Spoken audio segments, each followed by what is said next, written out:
গতকাল রাতে ধানমন্ডি ৩২ যারা এই মুহূর্তে সোশ্যাল মিডিয়াতে তাদের ছবিগুলো ভাইরাল, আমার জয় বাংলার সৈনিক, ৭১-এর সৈনিক, মুজিব সৈনিক, বঙ্গবন্ধুর আদর্শ সৈনিক, মাননীয় প্রধানমন্ত্রী শেখ হাসিনার কর্মীদের দৃষ্টি আকর্ষণ করতেছি। সারা বাংলাদেশে আপনি যেখানেই থাকুন না কেন, দেশে প্রবাসে, এই ধরনের সোশ্যাল মিডিয়াতে যাদের ছবিগুলো আপনারা ইতিমধ্যে দেখছেন, আপনারা আপনাদের জায়গা থেকে চিহ্নিত করে রাখুন। যারা ৫ জুলাই আগস্ট থেকে শুরু করে এ পর্যন্ত বাংলাদেশের প্রত্যেকটা হামলার সাথে শিকার, তারা স্বয়ংক্রিয়ভাবে তাদের ছবিগুলো আপনারা সোশ্যাল মিডিয়াতে ইতিমধ্যে আপনারা জানেন। সে যেই হোক না কেন, সে আপনার আপনজন হইতে পারে, তাকে চিহ্নিত করে রাখেন। সে আপনার পাড়া প্রতিবেশী হইতে পারে, চিহ্নিত করে রাখেন। সে আপনার ঘনিষ্ঠ বন্ধু হতে পারে, চিহ্নিত করে রাখতে পারেন। কোনো ধরনের মানবতা দেখানো হবে না ভবিষ্যতে। তার জন্য সবাই সবার জায়গা থেকে লোকদেরকে চিহ্নিত করে রাখেন। যে যারা তাদেরকে চিনেন, আশেপাশে বন্ধু বান্ধব হইতে আত্মীয় স্বজন, পাড়া প্রতিবেশী, সবাই দৃষ্টি আকর্ষণ করতেছি। যারা জুলাই আগস্ট থেকে এই পর্যন্ত গতকাল রাতে ৩২ নম্বর বঙ্গবন্ধুর ৩২ নম্বর বাড়িতে যারা উপস্থিত ছিল, যাদের কারণে আজ সারা বাংলাদেশে মানুষের হৃদয় রক্তক্ষরণ হয়েছে, সারা বিশ্বের কাছে আমাদেরকে অসম্মানিত করা হয়েছে। বাঙালি জাতিকে, যার মধ্য দিয়ে বাংলাদেশ স্বাধীন হয়, তাকে অপমান করা হচ্ছে বারবার সেই ৭১-এর পর থেকে এই পর্যন্ত।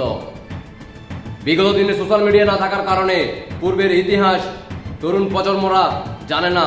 বর্তমানে ২৪-এ সেই তরুণ প্রজন্ম, সারা বিশ্বের, সারা বাংলাদেশের জনতা সোশ্যাল মিডিয়া থাকার কারণে, ডিজিটাল হওয়ার কারণে, বাংলাদেশ সবার হাতে স্মার্টফোন থাকার কারণে আজকে আমরা যার যার জায়গা থেকে যেখানেই থাকি না কেন, আমরা সবাই কিন্তু এই জিন্নাতের বংশের সন্তানদেরকে একের পর এক আমরা দেখতে পাচ্ছি। তাই আপনার জায়গা থেকে আপনি নিজে যাকে চিনেন তাদেরকে চিহ্নিত করে রাখুন। কোনো ধরনের মানবতা দেখানো হবে না ভবিষ্যতে।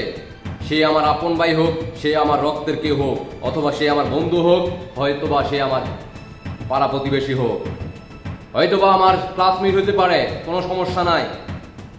সবাই উন্মুক্তভাবে তাদেরকে এই বাংলার মাটি থেকে বিদায় করার জন্য যার যার জায়গা থেকে সবাই প্রস্তুতি গ্রহণ করেন। আর এই ধরনের লোকদেরকে চিহ্নিত করে রাখুন। প্রতিশোধ কত ভয়ঙ্কর হতে পারে পাল্টা, সেটা আমরা ভবিষ্যতে দেখাই দেব। বাংলাদেশের মানুষের কাছে আমরা প্রচার করব। বাংলাদেশের মানুষ জানতে পারবে, দেখতে পাবে, সারা বিশ্বের মানুষ তখন বুঝতে পারবে জয় বাংলার সৈনিকদের রক্ত যদি মাথায় ওঠে তখন কি করা হয়।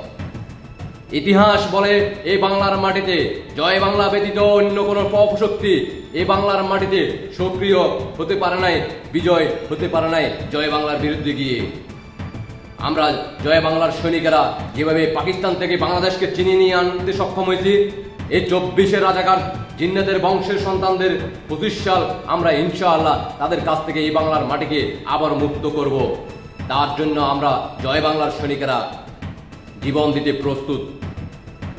যার যার জায়গা থেকে সবাই প্রস্তুতি গ্রহণ করুন। মাননীয় প্রধানমন্ত্রী শেখ হাসিনা আমাদের নেতাকর্মীদের উদ্দেশ্যে যে কোনো মুহূর্তে আপনাদেরকে নির্দেশনা দেবে। সবাই রাজপথে অবস্থান করুন, ডাকামুখী হন, বিজয় ছিনিয়ে নিয়ে আনুন। তাই আপনার জায়গা থেকে আপনি প্রস্তুতি নেন। জয় বাংলার সৈনিক ভাই বোনেরা, এই মুহূর্তে আপনি যেখানেই থাকুন না কেন, দেশে প্রবাসে জানাইতে পারেন। আর আপনার ব্যক্তিগত মতামত অবশ্যই কমেন্টে জানাতে পারেন। যারা জীবন দিতে প্রস্তুত আছেন, মাননীয় প্রধানমন্ত্রীকে আবারও দায়িত্ব বুঝে দেওয়ার জন্য আপনি প্রস্তুত, ৭১-কে বিজয়ে ছিনিয়ে নিয়ে আনার জন্য আবারও প্রস্তুত, মুক্তিযোদ্ধার সম্মানকে ফিরে দেওয়ার জন্য আপনি প্রস্তুত, সাধারণ জনগণকে আবারও মুখে হাসি ফোটানোর জন্য আপনি প্রস্তুত, জিন্নাতের বংশের সেই সকল সদস্যদেরকে এই বাংলার মাটি থেকে বিদায় করার জন্য আপনি প্রস্তুত, পাকিস্তানি বিরোধী শক্তিদেরকে এই বাংলার মাটি থেকে বিদায় করা পর্যন্ত আপনি রাজপথে অবস্থান করবেন। নিজের জীবনকে দিতে প্রস্তুত আছেন কিনা জানাইতে পারেন। আশা করি আমার জয় বাংলার সৈনিক ভাই বোনরা দেশে প্রবাসে যেখানে থাকুন না কেন জানাইতে পারেন আপনার ব্যক্তিগত মতামত। আর দেশবাসীকে দেখার সুযোগ করে দিবেন, সর্বস্ব শেয়ার করে বাংলাদেশের প্রত্যেকটা এলাকায়, প্রত্যেকটা মহল্লায়, প্রত্যেকটা জয় বাংলার সৈনিকদের কাছে ভিডিও বার্তা যাতে পৌঁছিয়ে যায়। যখনই আপনি আমার ভিডিওর বার্তাটি আপনার কানে পৌঁছাবে, তখনই দেশবাসীকে দেখার জন্য সুযোগ করে দিবেন শেয়ার করে। আর আপনার জায়গা থেকে আপনি প্রস্তুতি গ্রহণ করুন। আর আপনি প্রস্তুত আছেন কিনা জানাইতে পারেন কমেন্টে। আশা করি আমার জয় বাংলার সৈনিকেরা, ৭১-এর সৈনিকেরা, মুক্তিযুদ্ধের সৈনিকেরা, বঙ্গবন্ধুর আদর্শের সৈনিকেরা, মাননীয় প্রধানমন্ত্রী শেখ হাসিনার কর্মীরা অপশক্তির কাছে কখনো মাথা নত করে নেই। পূর্বে, বর্তমানে করবে না, ভবিষ্যতেও করবে না। বিজয় আমরা চিনি নিয়ে আনবো ইনশাআল্লাহ। মাননীয় প্রধানমন্ত্রী শেখ হাসিনাকে দায়িত্ব বুঝে দিয়ে তারপরে এই বাংলার মাটি থেকে আমরা জয় বাংলার সৈনিকেরা ঘরে ফিরে যাব।